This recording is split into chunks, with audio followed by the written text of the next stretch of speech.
Welcome to the Tudor Dixon Podcast. I'm so glad that you are joining me today because today I am joined by someone who is on the forefront of the increasingly growing parents' rights and education freedom movement, and that is Corey DeAngelis. He is a self-described school choice evangelist and the author of the new book, Mediocrity: 40 Ways Government Schools Are Failing Today's Students. Corey, there's way more than 40. I know that, but that's probably what you could get to in the book. I just think that right now is a very interesting time. So I'm glad you're joining us today to talk about it.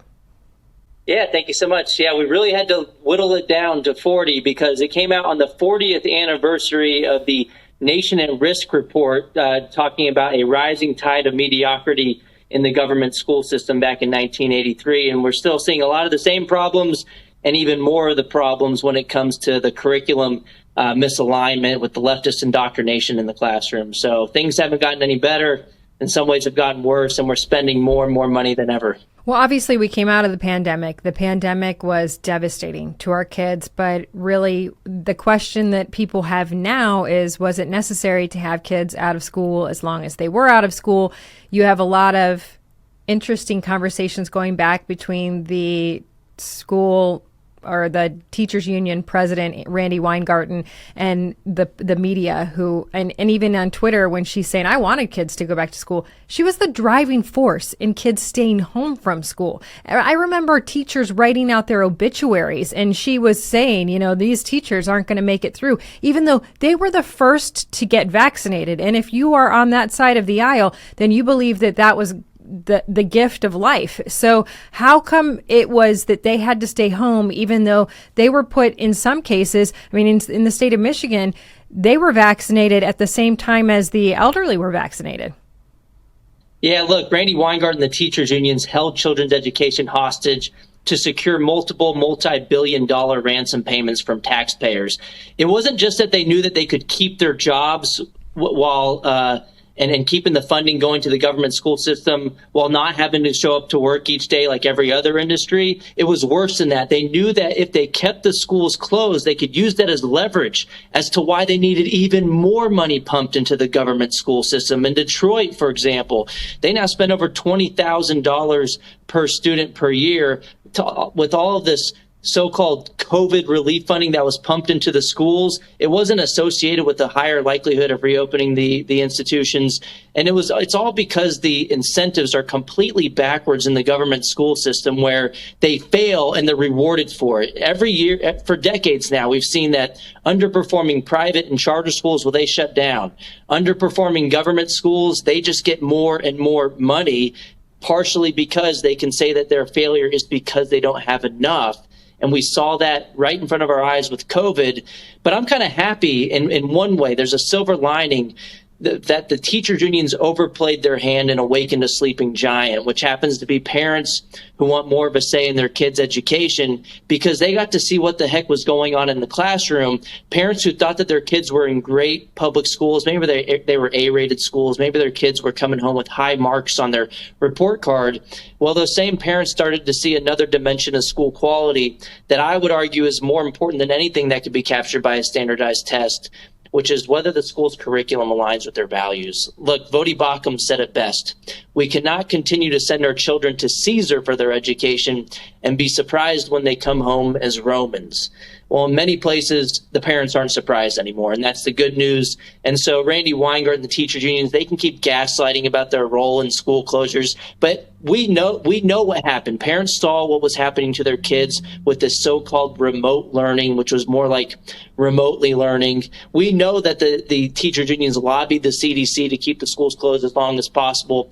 We saw the tweets from the teachers union saying it was racist and sexist to reopen schools, which is total garbage. We saw the hypocrisy on full display. We saw the Chicago Teachers Union board member, for example, vacationing in Puerto Rico while crying about going back to work in person. It was fine to go vacation overseas, but somehow it wasn't safe enough to go back to work in your own town. It's because it's more enjoyable to go on vacation. But even if we go work. Even if we go beyond COVID, you mentioned Detroit. So Detroit public schools, the ratings there are just horrendous. I think they have in several of the schools about a 5% literacy rating, and their math and reading scores, they're just off the charts bad.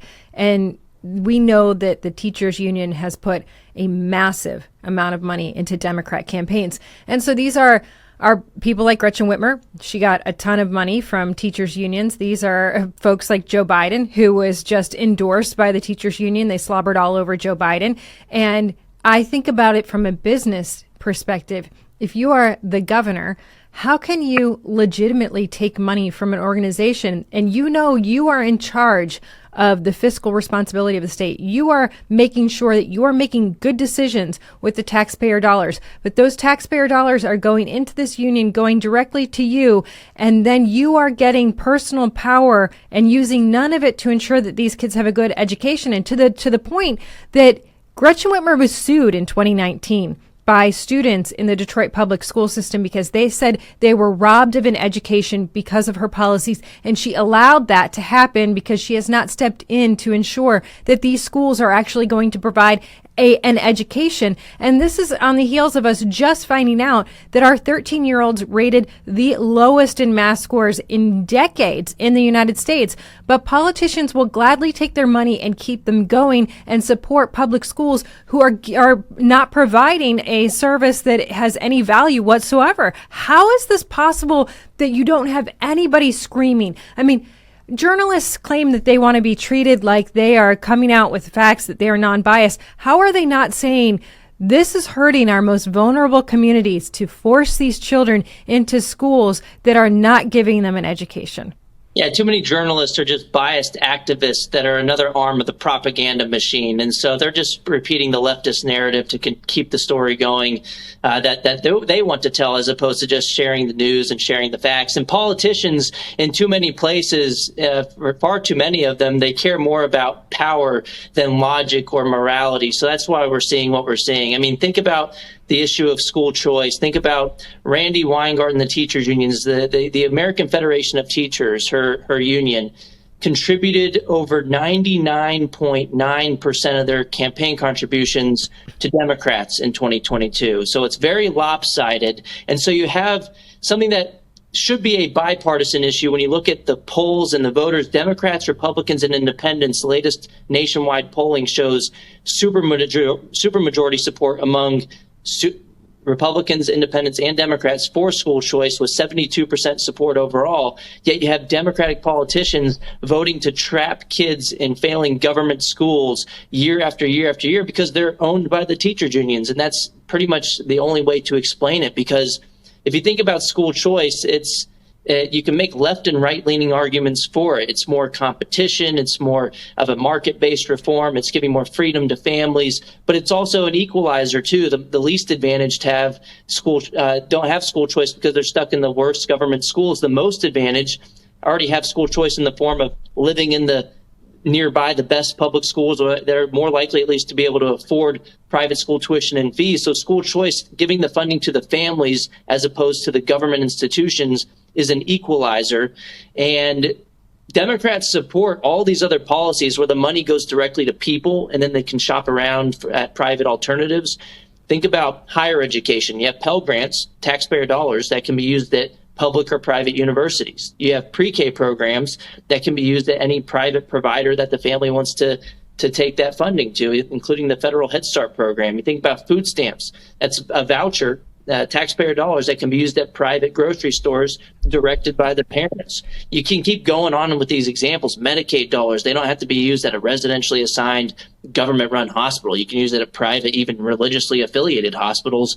But then when it comes to K-12 education, Democrats will fight as hard as possible against any change to the status quo because they want to keep that money going to the teachers unions, who basically funnel all that funding back to the Democratic Party. The teachers union has a lot of power in what's happening in the classroom, and we know that there has been a lot of push toward, well, you should be a part of the Democrat Party, and we know that in the classroom there is a lot of anger toward Republicans. And so, and they've oftentimes come out. I mean, I remember talking to someone who was telling me, one of our congressmen who was telling me that in his child's public school, the teacher went to his child and said, "Your father is trying to cut my salary." And he said, I mean, this is just ridiculous. It's not true. These are winning messages. They've been winning in purple states and blue states on these messages, but the tide is starting to turn. And I do say that is a lot because of COVID, because COVID did open the eyes of parents, and parents started to say, well, maybe I don't want my kids to be learning this. Maybe I want my kids to have an opportunity to have a focus in their lives on history or something else. And then in the midst of that, we started to have this issue where they started to push a lot of these pride conversations into schools, and parents said, those are conversations I want to have at home. And so you've seen school choice initiatives passing in states like Iowa, Arkansas, Oklahoma, Florida. This is something that folks in your industry have been working for decades. Does it feel like some of those wins are really big wins after decades of work, that you're starting to actually see this move forward, and it's coming kind of organically from the parents who are saying, yeah, I'm into this. Let's do this. Let me choose a values-based school for my kid rather than just be forced into what's ever available in the neighborhood. That's right. Parents want education as opposed to indoctrination, and too many schools are pushing a leftist narrative that parents left and right, they don't want to deal with it, especially when it comes to the sexual topics in the classroom as well. Democrats and Republicans want to have those conversations at home, just like you said. But look, the wind is at our backs when it comes to this school choice revolution that has really ignited right before our eyes. And it's the teachers union's own dang fault for overplaying their hand. And now in the past 2 years alone, we've had 7 states, you listed a bunch of them right there, 7 states in just 2 years go all in on school choice, meaning every single family, regardless of income, regardless of background, regardless of zip code, can now take their children's state-funded education dollars to the education provider of their choosing. That could be the public school. If you like your public school, you can keep your public school, unlike with your doctor. But if not, you can take that same funding. In Arizona, for example, they were the first state to do this in 2022. It's $7,000 per student. You can take that to an education savings account to spend on private school tuition and fees, on charter schools, on home-based education options like homeschool curriculum or private micro schools or private tutors. The funding follows the student, and it's all students. It's not like the incremental reforms that we saw in the past where it was just certain groups, whether you were this income or that income, or whether you're from this, had this kind of disability or that type of category. There was these kind of means-tested approaches before. Now it's, states are understanding and legislators are understanding that all parents want this. We shouldn't be picking winners and losers. And we fund a public education for all families, regardless of income. We don't tell you, oh, you make too much money, you can't go to the public school. We don't restrict access to government education by income. We shouldn't restrict school choice by income either. And everybody wants this regardless of race or political background. But the argument is that, having run for office, the argument is if you're for school choice, then you're really against the lowest income people because you just want the elites to have private school. I've never understood that argument because this is giving the elites can have public or private school. It's available to them. They have all the money in the world. And then the other argument I don't get is we have to give more money to the schools that are underperforming, because you just said $20,000 a student in Detroit. Hey, look, schools on my side of the state that are charging tuition, it's $7,000 a student for tuition. So how is a private school able to do, and I know that their teachers don't get as much money, but they are, their heart is there and they are supported in a different way in these values-based schools. So how are they able to graduate students that have a strong understanding in all aspects, whether it is reading or literature, writing or math or history or science? They have these comprehensive programs and the students come out with opportunity, but we still keep graduating students from Detroit public schools. Their only opportunity is a life of crime because they don't have enough knowledge to work in a career. I mean, if you can't read, you can't do math. If you can't read, you can't give somebody change at the store. People don't understand how devastating it is to have underperforming schools. And underperforming isn't even a significant enough, failing schools, totally failing schools. If you cannot read, what kind of a life do you have? That's exactly right. And one of my first studies actually linked the Milwaukee parental choice program to crime later on in life. And since then, there are 6 peer-reviewed studies on the topic. I've done 2 of them, and all of them find statistically significant positive effects of school choice on reducing crime. For example, there's this one study from... And let me pause you there for a second, because Michigan has 4 of the 20 most violent cities in the country. Detroit is one of those. Wait, I think Detroit it's always battling, how sad is this, for number 1 or 2 on the most violent cities in the country. And that would say, you have all these Democrats coming out and saying, we've got to have gun laws and we've got to prevent people from getting guns. How about we educate people? What about that? That's right. And look, for example, one of these studies in New York City, for example, in Harlem Children's Zone, they found that winning a lottery to attend a charter school reduced adult incarceration for male students by 100%. It was a complete elimination of crime for male students. And for female students, it was a 59% reduction in the likelihood of reporting a teenage pregnancy, all else equal, after controlling for backgrounds in student and family characteristics. So school choice can't only benefit you just based on test scores or academics. There's a lot of these non-academic benefits because parents are choosing schools for a ton of different reasons, partially based on academics and getting a better education, which leads to a lot of these longer-term benefits. But also they're choosing safe schools. They want a school that's aligned with their values. And so we shouldn't expect school choice to only benefit students on standardized test scores. And to get to your first point about, this doesn't help the low-income students, that's completely backwards. I mean, they're describing the status quo where the most advantaged already have school choice. And a lot of these hypocrites who vote against school choice, they either went to private school themselves or they sent their kids to private school. In North Carolina, for example, their governor, Roy Cooper, is a massive hypocrite, sent his own kid to private school, which I don't blame him for that. Yeah, right. I love that. He called for it. But you don't blame him. But how crazy that you would rob other kids. Exactly. So don't shut the door behind you. Joe Biden sent his kids to private school. He exclusively attended private school. You got Gavin Newsom out in California. There's so many of these high-profile Democrats who are just massive hypocrites on the issue of school choice. And it's because this has nothing to do with logic or morality. It's all about power and the Democrats being owned by the teachers' unions. But look, there's a new special interest group that has emerged, and they're called parents, and they care about their kids more than anybody else. And I think they're going to win the war. I mean, we have red states toppling their monopolies all across the country, 7 of them going all in 2 years. It's just massive. And we have a lot of other victories this year where they're a little more incremental, not universal. We had South Carolina, Montana, Wisconsin just had a pretty big win, New Hampshire, Indiana, Nebraska got their first private school choice program this year. I'm going to complain here for a minute. You are saying things that are just absolutely incredible. And honestly, it's the first time I've heard the crime number that you gave, that it's if you leave and you attend a private school, you have 100% reduction in becoming a criminal or having criminal activity in your life. 59% reduction in an unwanted pregnancy.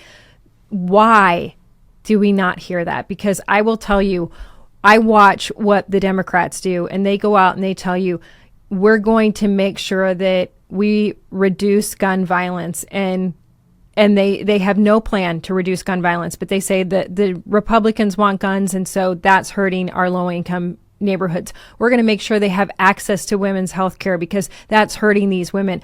Why are we not coming out and saying, Democrats are forcing these kids into a life of crime, but our policies will make sure that they have opportunity, that they have success, that they move on, that they are able to work in a team, and that they are able to have a successful life, that they are not in a situation where they end up even having to look at an abortion because they have a reduction in unwanted pregnancies, that those policies are just so incredible. Why do I not hear about it? What are we doing wrong? I think Republicans haven't been the education candidate for far too long, so they've kind of shied away from the issue because they weren't the candidate just dumping more money into the system. But I think Glenn Youngkin, and you were kind of tapping into this a little bit as well, talking about it in terms of a positive aspect in parental rights, that really puts Democrats on defense. And with Terry McAuliffe, it didn't really work out too well for him, where in a state that went to Biden the year before by 10 points, Youngkin won by 6 points with education voters, which was the number 2 issue in that election out in Virginia. And just the other day, the Virginia primaries just happened, and my organization, the American Federation for Children, we endorsed 8 candidates in their primaries, and seven of them won. So school choice and parental rights is becoming more and more of a political winner. It doesn't get you across the finish line in every single election, but it is something that Republicans should lean into as hard as possible, because think about it. If a Republican doesn't say a word about parental rights, well, the Democrat doesn't lose any ground about not having to address the issue, because they have to address the issue of parental rights. Well, they either have to lose ground with the teachers' unions or the kids' union, their parents, because if they come out for parents, Randy Weingarten is going to be mad. If they come out against parents, well, then the parents are paying attention more than they ever have before. So Republicans should lean into this. They should gain more confidence in doing so, because it really is a winning issue. Look at the polling. You look at the election results, at least from the endorsements from my organization in the midterms. We targeted 69 incumbents in state legislatures for opposing parental rights, and we took out 40 of them, which is one of the toughest things to do in politics. And then we won 76% of the races that we engaged in. So school choice has emerged as a political winner. It's not just the right thing to do, but it's also politically beneficial as well. How does Randy Weingarten continue to have this much power? I mean, why does she stay at the top of this organization, and why is she the go-to for anything kids? I know people have come after you before and said, why are you interested in this? You don't have kids. But here's someone who has spent their life and has never had an interest in having kids. This is a woman who's married to another woman. They have no children. She is very obviously someone who is very defensive of the Pride movement and pushes that. Why does she have this kind of power, and why does nobody say, where does this come from? I don't know how they reelected her again after she keeps stepping in it over and over again and just making a fool of the unions on a national scale. I mean, there are a lot of conservative teachers who must be really ticked off with Randy Weingarten. If they look at her Twitter feed, I mean, she's just attacking Republicans left and right and conservative values nonstop every day. Several tweets just attacking Republicans and Republican politicians and conservatives. And I would be upset if I was a teachers union member. But at the same time, I think we shouldn't tell them. We should be quiet, let Randy Weingarten continue to make them look horrible, because they're doing more to advance the concepts of school choice and homeschooling than anyone could have ever imagined. So perhaps we should actually donate to continue the reign of Randy Weingarten so that we can keep continuing to win on the front of educational freedom, because the more that they make themselves look like idiots. I mean, she was just in Ukraine. I woke up to a tweet like a couple months ago, and I thought it was a Babylon Bee article, but it wasn't. And it wasn't a dream either. It was actually Randy Weingarten saying that she was in Ukraine going to the front lines to assess the situation. I was like, what are you going to do? Make the war go remote like you did with the schools? That might have actually helped. But no, it just so happened that she left to Ukraine right when the nation's report card scores were coming out, finding devastating learning loss. And you just mentioned that even more scores just came out from 2023, finding basically all-time lows in reading, in the first time in like 50 years, lows in reading for the nation's report card. Perhaps we'll see that she's out in Ukraine next week to avoid addressing the cataclysmic learning loss that she's responsible for in the government school system. But that's another thing. I mean, you see, that is a pretty extravagant trip. And she's been on several extravagant trips for someone who is in charge of the teachers union for the United States. She certainly does leave the United States quite a bit, but that's not unique to Randy Weingarten. This is something that we see in our schools. If you were to FOIA what is happening with the administration at these schools, you would find that they spend weeks in Hawaii, they spend weeks in the Caribbean, they have these exotic, extravagant trips that cost sometimes in the hundreds of thousands of dollars for just a few administrators from one school or one district to go on this extravagant trip. And we're being told they need more money. Teachers aren't getting paid enough. Why do the teachers not say, wait a minute, are you kidding me that you took $750,000 and went on an extravagant trip with 4 or 5 people from this district?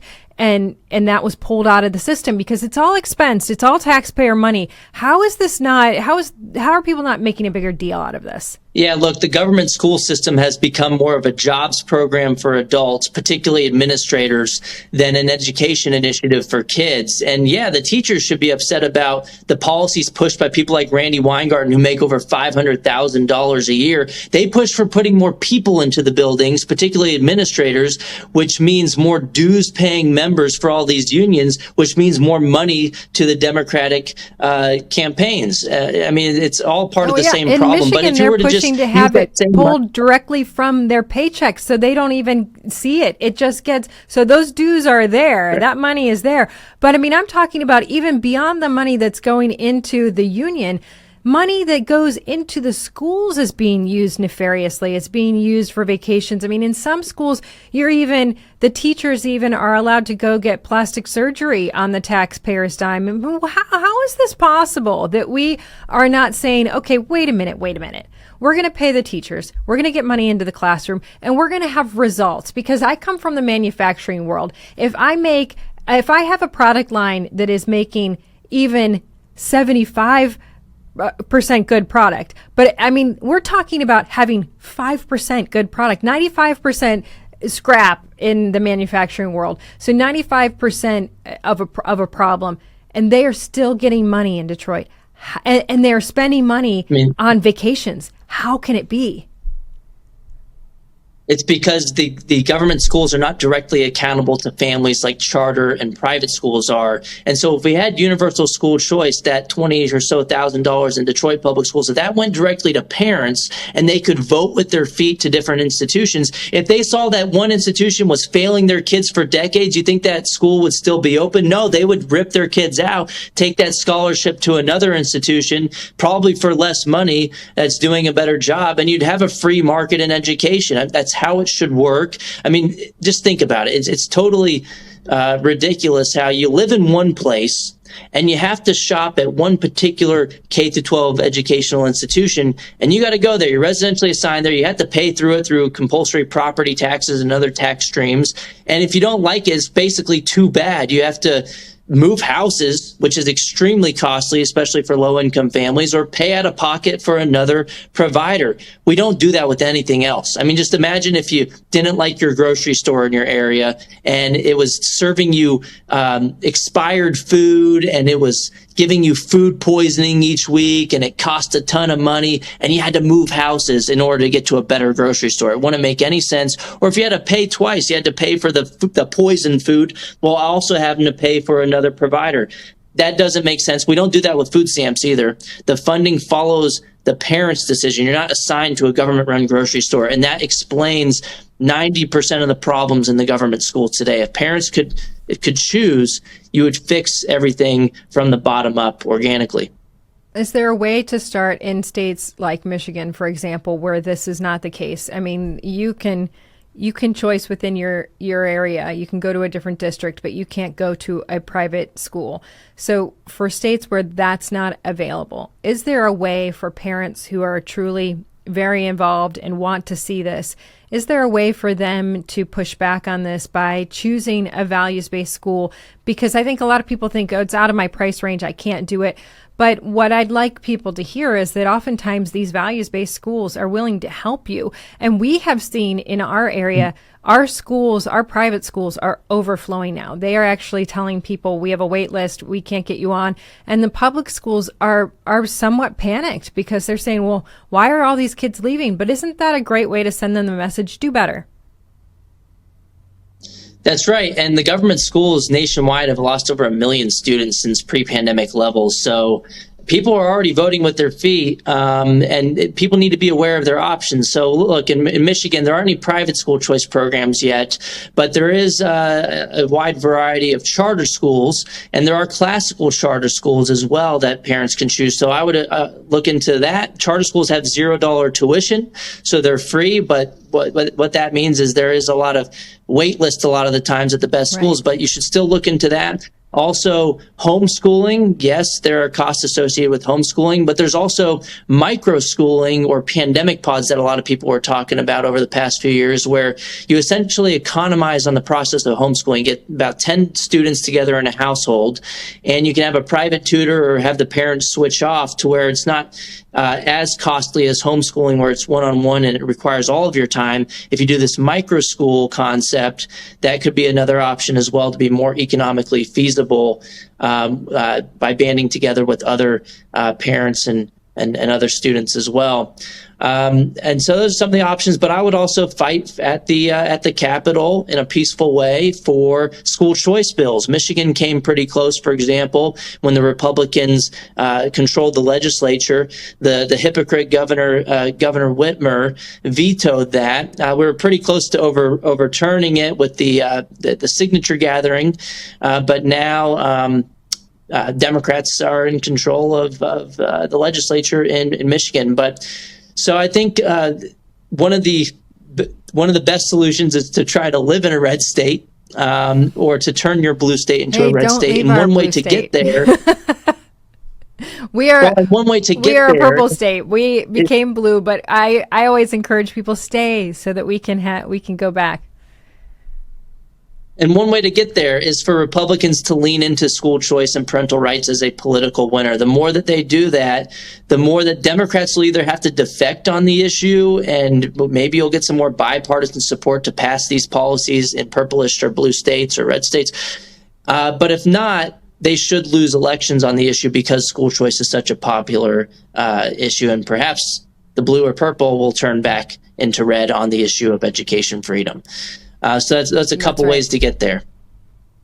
Well, and before I let you go, I always like to tell the people who are listening, the other thing that I think you have to consider as a parent today that we really didn't have to consider when we were growing up is you are in their life for K through 12. So you can have a big influence on what's happening on K through 12. And especially if you do look for that values-based school and that aligns with what you're teaching at home. But once those kids go to college, it's a whole new world out there. And there are values-based universities. I mean, Michigan, we have Hillsdale, we have Cornerstone, we have Hope, Calvin, all of these universities that I think a lot of people think that's out of my range. I can't do that. Really take a hard look at that, because I've had so many people tell me we had our kids until they went to college and now it's like they're totally different people. And that's something that I think is that next push in professors. They're really pushing this, like, separate kids from their parents, and it's devastating. And I mean, look, I think the left is going to continue quadrupling down on this anti-parent rhetoric. And, you know, if you look at some of the founders of the public education system, like Horace Mann, they explicitly said that the purpose of the government compulsory school system is to create good citizens in ways that they thought that were aligned with their values. And we're seeing that today. A lot of the people in the school system, they don't see it as a way to educate kids in the basics. They see it as a way to raise other people's kids. Right. But hopefully the left will lose control over the minds of other people's children soon. And this is really a battle, not left versus right, though. It's a battle about who do the kids belong to? What are parental rights? Who should make those decisions for the children? Do the kids belong to the government institutions, to the state, or do they belong to the parents? And do the parents have the best information to make these decisions for their own kids? And I think most people in society are not communists who think kids belong to the government. They understand parental rights. So again, politicians would be wise to listen to parents and to run on parental rights as a political winner going forward. Well, Joe Biden would tell you they are not your kids. They are our kids. And I think that has been scaring people quite a bit, but maybe they haven't heard enough. I think that's at least 2 or 3 times that he's publicly come out and said that now. So make sure you know exactly what that means, because that is big education coming for your kids. Corey, tell our listeners where they can get your book. You can just Google DeAngelis Mediocrity and you'll find it, but it's on Amazon. It's Mediocrity, 40 Ways Government Schools Are Failing Today's Students. And here is the cover. It's with my co-author, Connor Boyack. Get it at Amazon, Mediocrity. Awesome. Thank you so much, Corey DeAngelis. Thank you for coming on. It's always good to hear about what you're working on, because you're working for all of us, and we appreciate that. Thank you so much, Tudor. And thank you all for joining me on the Tudor Dixon Podcast. As always, for this episode and others, go to TudorDixonPodcast.com. You can subscribe right there, or check out the iHeartRadio app, Apple Podcasts, or wherever you get your podcasts. And join us the next time on the Tudor Dixon Podcast. Have a great day.